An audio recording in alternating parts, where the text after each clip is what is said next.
Welcome to 30 Days of Marketing Mavens. 30 days, 30 experts, 30 marketing niches. Brought to you by Profit Master Business Solutions. More leads, more sales, and more revenue for your small or medium-sized business. Click findnewrevenue.com to learn more. Now here's your host, Howard Walpoff.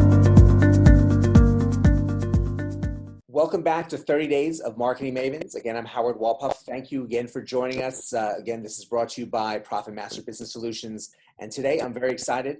I have Lisa Patrick with me, and she really has a really great path to where she is right now. She's an entrepreneur and she's a former private investigator.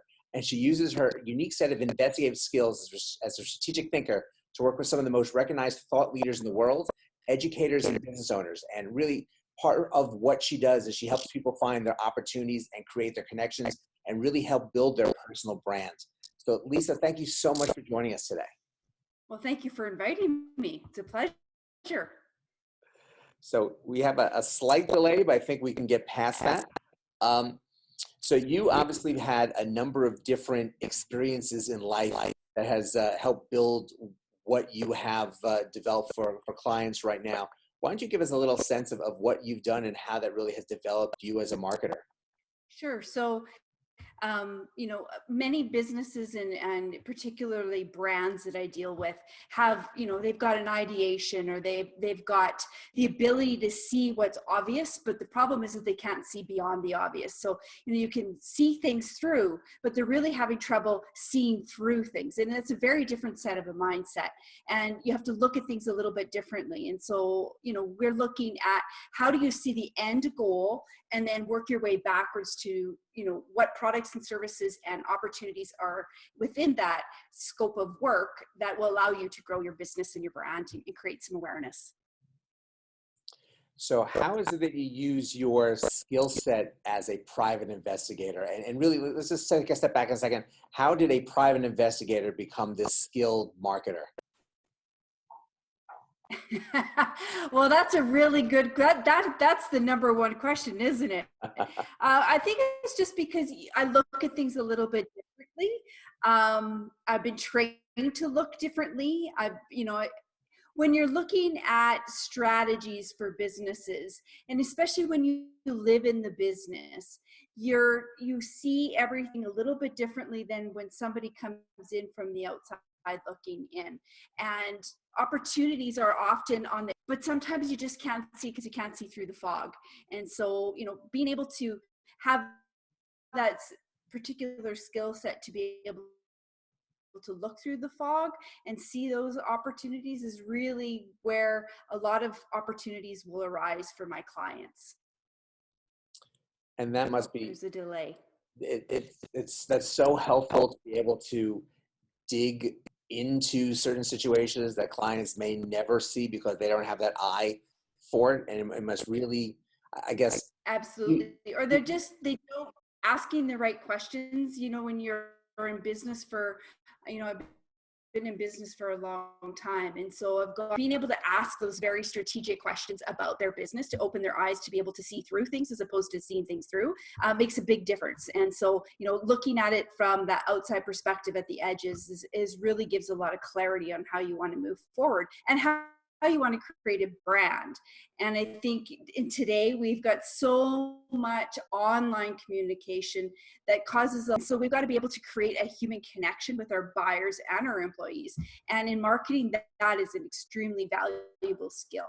And I think what that skill you bring to the table really creates a lot more eye-opening scenarios than most have with their clients, because I think you're doing a little bit different type of digging and sometimes perhaps even deeper digging to help the clients see through that fog and find their best selves to create the product or presentation for whom they are providing for. Yeah, absolutely. And it's a competitive market today, and buyers are more educated than they've ever been before. And, you've got to be able to, people aren't just looking for a product or a service anymore. They're looking for a human connection with that product and that service. And so people are buying more and more into relationships first and the products and services secondary. And so as a marketer or as a, a business owner, you've got to find a way to authentically connect with people first and create an awareness about your brand and your product. I mean, look at Duracell. So Duracell, when the last hurricane happened, and Maria, I think they sent over, I don't know how many millions of dollars in batteries they sent for free over to, the devastated country.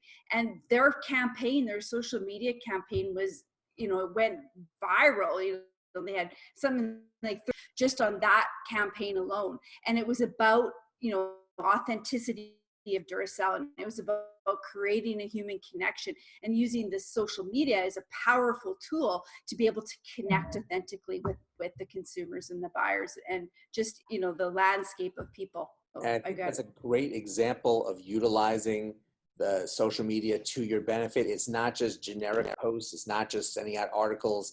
It's creating a story and finding that connection with your customer, whether it's something as simple as my interaction a week ago with my gas station because the shop had some really great bags of potato chips with variety of flavors, and they responded back to the photo and comment that I had made, or going really deep and expressing what Duracell did and how they affected lives just with being able to utilize their product. Yeah, absolutely. And not all of us have clearly the budgets of Duracell, but, there are ways to, I don't know if you know Drew Dudley. And so Drew Dudley talks about the, values and he's got a TED Talk about lollipop moments. And so there's always, like you said, a moment of, you have a great experience that has occurred between you and the customer or you and the employee that you want to share with the world to show that you genuinely are an authentic company. You are a brand that people can relate to. And the more that you leverage social media and those experiences and those relationships, the more powerful of a brand you're going to have. And just being responsive enough to know how to reach out to consumers and how to respond to different situations, whether on the lighter side or on the real deep and emotional side, shows I guess the variety of the types of people working in a department, whether you're looking at a large company like a Duracell or just either the knowledge or the ability to hire the right people if you're dealing with a small business.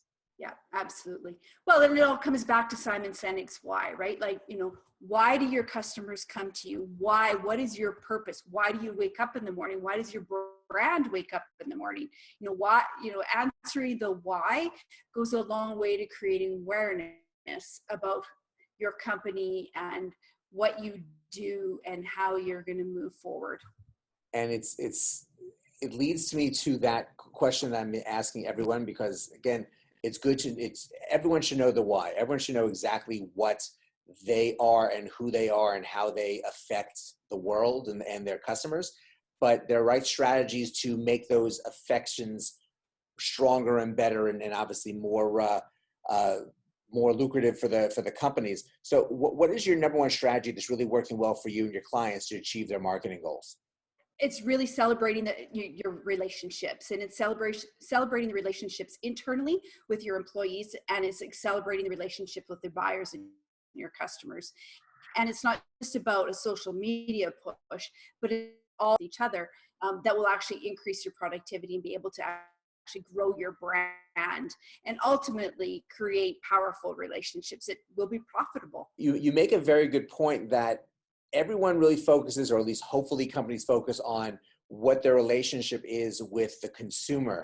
But having that really strong relationship internally with your staff, making sure that that know that they're appreciated and giving them opportunities to grow and to be rewarded and to feel that appreciation is so important to a vibrant company, because unfortunately a lot of people don't feel like they are respected or thought of by their companies in too big of a percentage of these days. Well, you know what? There's a lot of talk right now. We talk a lot about diversity and inclusion in businesses, but we don't talk a lot about belonging and culture and people. It doesn't matter where you are, at home, outside of the home, and in business, whether you work from home or you work for that they belong to something. And it doesn't mean just belong to the company, but belong to something that's creating impact, that has, a vision. And if you as the leader aren't able to express to your people what the vision is, how are you going to be able to express it to your buyers? And so I think it's really important that everybody feels like they belong, and that there's an opportunity, that the vision is there, and that's about your brand. And having that complete buy-in with a staff, into the culture, into what the message is for the company, really makes it a more cohesive unit, and it translates even more so with the people that they work with. Yeah, absolutely. I mean, everybody wants to say, I love to go to work. I love, I get up in the morning and I'm energized and I'm ready to go to work, or I get up in the morning and I'm in my pajamas and I'm ready to get down in front of that computer because I work from home.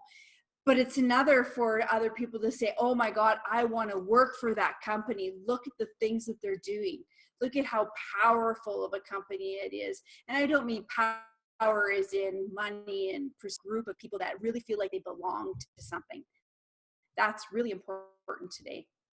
And finding those types of situations, unfortunately, are a little more rare than you want them to be. But when you do find that, it really is a special opportunity for you to be building something special and to feel special, and that translates in the output that you give on a daily basis, and translates to the rest of your life. You really want your entire Absolutely. life to be happy and positive. There's too much negative in the world, and finding those right places. It's important for companies to create more of these opportunities so that people can fall into them.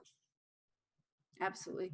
Well, we're so bombarded nowadays with so many different messages. I mean, with all the, Facebook and LinkedIn and Instagram, all the social media, filter what's really authentic and what's a human's. And as business owners, I like to think I'm not really a marketer. I'm a business owner who's trying to create a brand and an awareness and have impact. It's our responsibility and our duty to actually make that human connection with others. And it's really key, and it's really important. And I really hope that there are a lot of companies out there that are seeing this more and more, so that we can see growth in better companies and better environments as we go through this next decade. But and making the right connections to do that is very important to have it all come full circle. But Lisa, thank you so much for joining us, and thank you for dealing with the little technology that we've been fighting through. But I've really appreciated you fighting through it, because what you've provided is extremely valuable. And there's so much more value that you provide for yourself, for your clients. So what's the best way for people to connect with you if they want to learn more without bugs and glitches? You can connect with me at lisapatrick.ca, or you can connect with me on any social media platform at lisapatrickbfd. These things happen, and you got to roll with the punches. And that's one of the lessons that we both got out of this interview. But we'll have to meet again when we're not glitched. I would absolutely agree to that. But Lisa, thank you so much for joining us today. There's some really great value in what you've shared, and I really look forward that those out there listening and watching have fought through the glitches, and will really make the most of the lessons that we taught here today. So thank you so much for joining us today, Lisa. Thank you. And thank you everyone for having me. I really hello. My pleasure. Thank you. And thank you everyone for joining us again for another episode of 30 Days of Marketing Mavens. Go out and have a great day today, and we will see you next time.